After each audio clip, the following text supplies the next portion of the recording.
mahrum etilgan haydovchilar yo'l belgi, ya'ni znaklarimiz nega ko'payib ketdi? Oldin bunaqa bo'lmagan-u degan savollar ko'p berishadi. To'liq ma'lumot berib ketaman. Yo'l belgilari to'g'ri, hozirgi kunda kundan kunga ko'payib bormoqda. Asosiy maqsad hozir avtomobillar soni ko'paygani sari yo'llarda yo'l harakati xavfsizligini oldini olish. Imtihon topshiruvchi o'quvchilar ham nazariy test savollarida yo'l belgilarini to'liq o'rganishlari kerak bo'ladi. Imtihon topshiruvchi o'quvchiga biz har bir yo'l belgini to'liq o'rgatib boramiz. Keling, bugungi mavzumizda o'sha 7 gruppamiz yo'l belgilarini guruhlarga bo'lib o'rganamiz. Ularning maqsadi, faoliyati, qayerda qo'yilishi haqida to'liq izoh berib ketaman. Nima uchun imtiyoz va ogohlantiruvchi yo'l belgilarimizni ko'pini, ya'ni bevosita shakli bir xil hisoblanadi. Juda ko'p, hattoki qonun qoida yaxshi bilmaydigan haydovchilarimiz ham taqiqlovchi belgini biladi. Ular yo'l belgisi hisoblanmaydi, ular taniqli belgisi hisoblanadi. Yo'l belgisini adashtirib qo'ymaydi. Assalomu alaykum. Bundan oldingi videomizda nazariy imtihon shartlari, qanaqa tarzda topshirilishi, imtihon topshiruvchilar birinchi urinishda qanaqa qilib imtihondan o'tishi mumkinligi haqida gapirib ketdik. Hozir videomiz boshida havola qoldiramiz. Ko'rib borishingiz mumkin bo'ladi. Bugungi mavzu yo'l belgilari, ularga bilan tushadigan savollar va qanaqa qilib yo'l belgilarini to'liq bilishingiz mumkin. Uni shartlari qanaqa qilib ajratib olsangiz bo'ladi, shakli, rangiga qarab shular haqida to'liq izoh berib ketamiz. Videomiz sizga foydali bo'lsa, manfaatli bo'lgan bo'lsa, sahifamizga obuna bo'ling, like va podpiskani bosib qo'yishni unutmang. Hozir kunda avtomaktabimizga tashrif buyuruvchi haydovchilikka nomzodlar yoki qo'shimcha imtihon topshiruvchilar, mahrum etilgan haydovchilar yo'l belgi, ya'ni znaklarimiz nega ko'payib ketdi? Oldin bunaqa bo'lmagan-u degan savollar ko'p berishadi.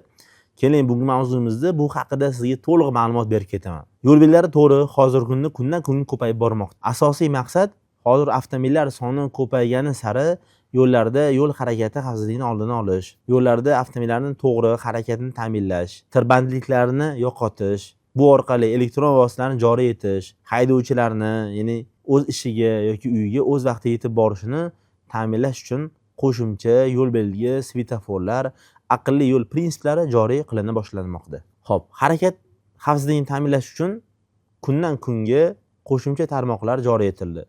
Bu orqali, ya'ni haydovchilarni tirbandliklarsiz manziliga yetib borishini birinchi maqsad ta'minlash. Imtihon topshiruvchi o'quvchilar ham nazariy test savollarida yo'l belgilarini to'liq o'rganishlari kerak bo'ladi.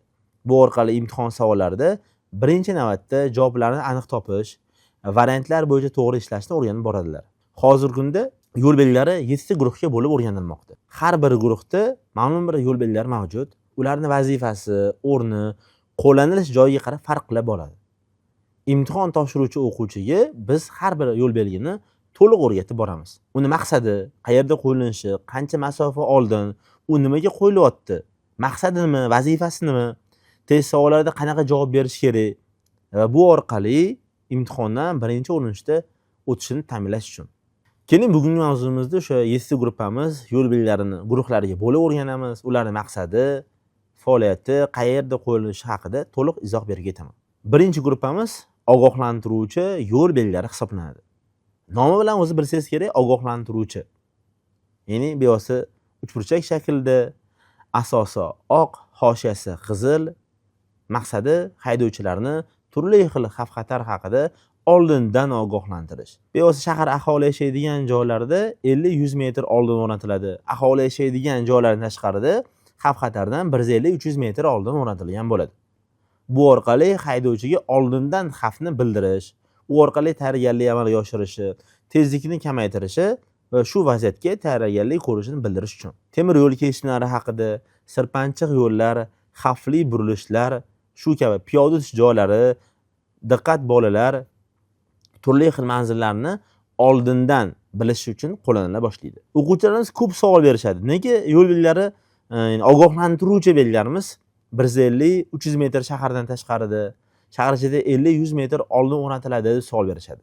Bunga izoh berib ketaman. Harakatlanish tezligiga qarab ularning masofasi o'zgargan hisoblanadi. Aholi yashaydigan joylarda harakatlanish tezligi pastroq bo'lganligi sababli 50-100 metr oldin o'rnatib qo'yadi. Ya'ni tezligingiz past, ulgurasiz o'sha manzilda yetib borishdan oldin harakat qilgani. Aholi yashaydigan joylardan tashqarida esa 150-300 metr oldin o'rnatilgan bo'ladi. Maqsadi harakatlanish tezligi yuqori, haydovchiga ancha masofa oldin u xavf-xatar haqida oldindan bildirish. Bu orqali yo'l harakati xavfsizligini ta'minlash uchun va yo'l transport hodisalarini oldini olish uchun qo'llaniladi. Ikkinchi gruppamiz imtiyoz. Imtiyoz yo'l belgilari chorrahalarda, avtomobil yo'llarida avtomobillarni o'tish navbati, ketma-ketligini bildirish uchun qo'llanila boshlaydi. Yo'lning tor qismlarida bevosita o'rnatila boshlaydi. Ikkala gruppamizni ko'p holatda o'quvchilar adashtirib qo'yadi. Nima uchun? Imtiyoz va ogohlantiruvchi yo'l belgilarimizni ko'pini, ya'ni bevosita shakli bir xil hisoblanadi. Bu orqali haydovchi imtihondan chalg'ib yiqilishiga sabab bo'ladi. Bizda bo'lsa, ya'ni o'zimizning o'quvchilarimizga bu savollarni qanaqa yechishi, qaysi belgi imtiyoz yo'l belgisi, qaysi bir ogohlantiruvchini test savollarda chuqur o'rgatib ketamiz va chorrahani qaysi joylarda o'rnatilishi, vazifasi va maqsadlari haqida to'liq tushuntirib beramiz. Uchinchi guruh belgimiz taqiqlovchi yo'l belgilari.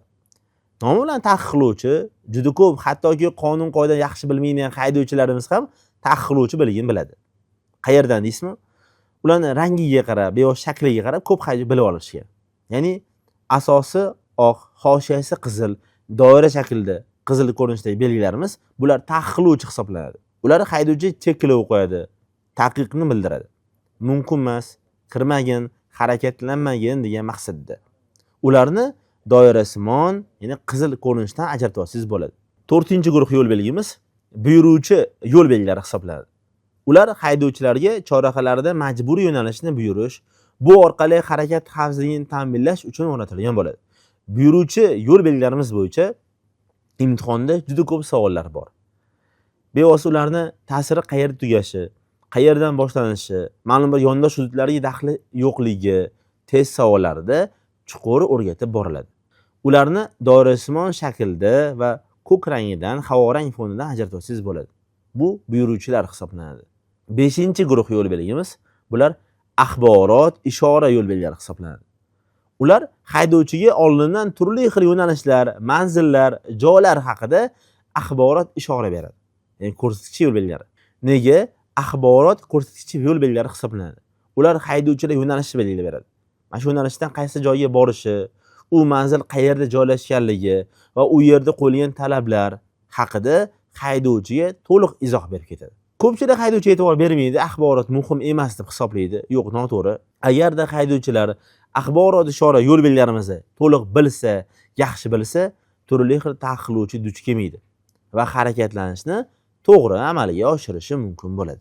6-guruh belgimiz servis yo'l belgilari. Servis murakkab emas, haydovchilarga avtomobil yo'llarimizda harakatlanish davomida turli xildagi xizmat ko'rsatish joylari bilan bildirib turadi. Lekin bu savollarda ham, ya'ni servis belgilari bo'yicha savollarda ham o'quvchilar xato qilishligi mumkin. Qanaqa xato deysizmi? Servis yo'l belgilarimiz axborot, ishora yo'l belgilarimiz bilan o'xshash hisoblanadi. Shakl jihatdan, rang jihatdan shu joyda adashtirib qo'ymasangiz bo'ldi. Hozir kunda Avtoakbar avtomaktabi Toshkent shahri bo'yicha 20 dan ortiq filiallar mavjud. Imtihon topshiruvchi nomzodlar va tayyorgarlikni to'liq amalga oshirishingiz mumkin bo'ladi. O'quvchilarimizga, haydovchilikka hujjat topshiruvchi nomzodlarga qulaylik yaratish uchun elektron platformalar mavjud. Bu orqali siz test savollariga Avtoakbar sahifasida to'liq javob olishingiz mumkin bo'ladi va imtihondan o'tgunizcha tayyorgarlik amalga oshirishingiz mumkin bo'ladi. Malakali ustozlar ham nazariy, ham amaliy darslar bo'yicha sizga to'liq ma'lumot berib ketiladi va malakali haydovchi bo'lishingizga yordam beramiz. 7-guruh yo'l belgimiz qo'shimcha axborot, ishora yo'l belgilari hisoblanadi. Harakatlanish davomida qo'shimcha axborot. Ko'pchilik tushunmaydi, e'tiborsizlik bilan qaraydi. Yo'q, eng muhim guruhlardan biri hisoblanadi. Nima uchun qo'shimcha deysizmi? Ular hech qachon o'zi kelmaydi. Boshqa yo'l belgilarimiz bilan birgalikda o'rnatilgan bo'ladi. Boshqa belgining ta'siri, yo'nalishi, qachon amal qilishi, qaysi masofagacha, qaysi kuni, qaysi soatda va qaysi transport turiga bu belgining ta'siri tegishli ekanligini bildirish uchun yordam beradi. 8-guruh deysizmi? Yo'q, 8-guruh mavjud emas. Ko'pchilik o'quvchilarimiz 8-guruh ham mavjud deb o'ylaydi. Ya'ni vaqtinchalik yo'l belgilarimizni 8-guruh deb hisoblab ketishadi. Yo'q, bu noto'g'ri aslida. Ular shunchaki vaqtinchalik, bundan oldingi 7 ta guruhimizdan olingan yo'l belgilari hisoblanadi. Ularni faqat rangi sariqda bo'lganligi sababli vaqtinchalik yo'l belgisi hisoblanadi. Yo'llarda ta'mirlash ishlari, bayram tadbirlari, marafonlar, sport musobaqalari o'tkazish paytlarida bu belgilar o'rnatilishi mumkin. Lekin imtihon savollarida xato qilmaslik uchun sizga yo'l belgilarini oson tushunish yo'llarini o'rgatib ketaman. Har doim sariq rangdagi esa bu vaqtinchalik hisoblanmaydi. Misol tariqasida asosiy yo'l, pulli parkovka, maktab yo'l belgilarimiz bu bevosita sariq rangda, lekin ular vaqtinchalik hisoblanmaydi. Buni doim bilib oling. Ko'pchilik haydovchilar, ya'ni taniqli belgilarimiz bor, avtotransport vositasiga o'rnatilgan belgilarimiz, ular yo'l belgisi hisoblanmaydi, ular taniqli belgisi hisoblanadi. Yo'l belgisi bilan adashtirib qo'ymang. Osonroq yo'tlash yo'llarini o'rgatib keting desangiz, bunga izoh berib ketaman. Asosiy doira shaklida qizil rangdagi esa bular taqiqlovchi, ya'ni haydovchiga cheklov qo'yadi. To'g'ri turburchak shakldagi ko'k rangdagi belgilarimiz bular axborot ishora va servis hisoblanadi. Imtihonda bu bo'yicha savollar ham bor. Uchburchak shaklli belgilarimiz ogohlantiruvchilar, dumaloq ko'k rangda kelsa, bu buyuruvchilar hisoblanadi. Imtiyoz belgilarimiz turli xil shaklda va turli xil ko'rinishda bo'ladi. Ular chorrahalarda, yo'lning tor qismlarida ishtirok etganligi sababli va 7-guruh yo'l belgilarimiz qo'shimcha axborot oq-qora rangda bo'ladi va haydovchilarga qo'shimcha tarzda o'rnatilgan bo'ladi. Sizga bu ma'lumotlarimiz qiziq bo'lgan bo'lsa, foydali bo'lgan bo'lsa, Avtakbar sahifasiga obuna bo'ling. Keyingi videolarimiz nima haqida bo'lishini kommentariyaga yozib keting.